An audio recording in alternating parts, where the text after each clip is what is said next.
Shia Rights Watch publishes its latest monthly report of anti-Shia movements in February 2017. This report uncovers the latest violations of human and religious rights of the Shia Muslims by the terrorist groups and state actors.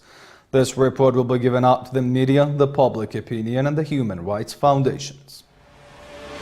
Shia Rights Watch monthly report for month of February 2017. Shia Rights Watch released its monthly report on human rights violations, acts, discrimination, and conducts against Shia Muslims from 25th of January 2017 till 25th of February. This report reviews many of the terrorist operations carried out by extremist groups against Shia Muslims in different parts of the world.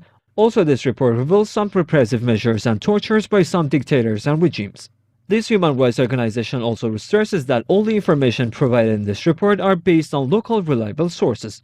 The anti-Shia incidents in the world are much greater to what is presented in this report, but enough evidences is lacked to be proven to the world, although we believe in their occurrence. Kuwait. The Kuwait's appeal court has nullified the decision of innocence of Secretary General of Islamic Alliance Party in this country. The Shia cleric and Secretary General of Islamic Alliance Party was fined by this court 20,000 Kuwaiti dinars, equivalent to about $65,000. The charges against him was making false statement and bringing disunity. This Shia cleric during Friday congregational prayers in Kuwait have said that the country internal ministry is torturing many prisoners, which later on are released and found not guilty. In another case, a Kuwaiti court has issued 2 years prison term for a person stating his disapproval on another country military operation in the region in the social network. This statement of him led to 2 years in jail with labor. Madagascar. Shia Muslims in Madagascar are still under organized terrorist plots. This time, a group of armed men opened fire against Shia man and his son while they were riding their vehicle. These opening of fire blindly have led to the injury of this Shia man along his son, and they are in critical health state. Egypt.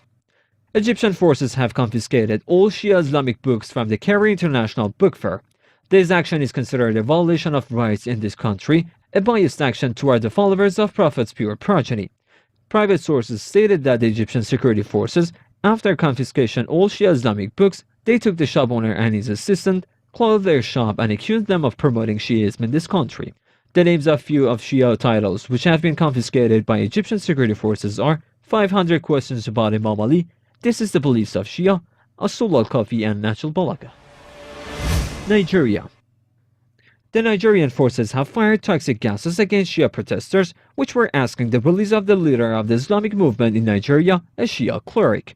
This must be considered that this was peaceful protest being held in Abuja, in Nigerian capital. These protesters were demanding the release of the Islamic movement leader, which have been under arrest and imprisonment for more than a year by the Nigerian authorities. The leader of the Nigerian Islamic movement is in urgent need of medical treatment. If the necessary medical services are not provided, there is a high possibility of him losing his vision. Also, the Nigerian officials still refuse to release this Shia leader and cleric, despite the issuance of release verdict by the Nigerian High Court. Iraq. As a result of a surge in violence since the emergence of Daesh and its occupation of parts of the country, Iraq has topped the list of the countries with the most anti-Shia incidents in this month. Car bombs, road bombs, and suicide attacks by Daesh have taken the lives of many innocent civilians in many parts of this country. Turkey. Sources in Turkey have revealed that the government of Turkey is planning to dispatch a group of its security forces to Bahrain to suppress Shia protesters of this country. Both the government of Turkey and Bahrain have agreed on this. So far, it has been agreed that Turkey will send only 300 police forces to Bahrain in support of this country.